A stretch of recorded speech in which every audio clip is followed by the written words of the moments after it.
Hello my friends, this is the Chido Chepe.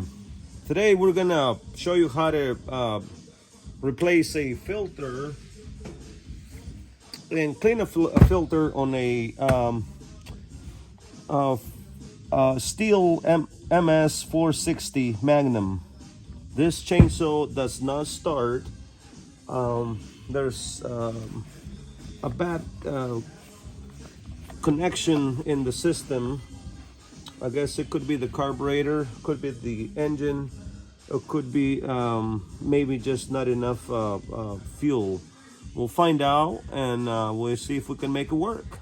Anyways, just bear with me and I'll be right back.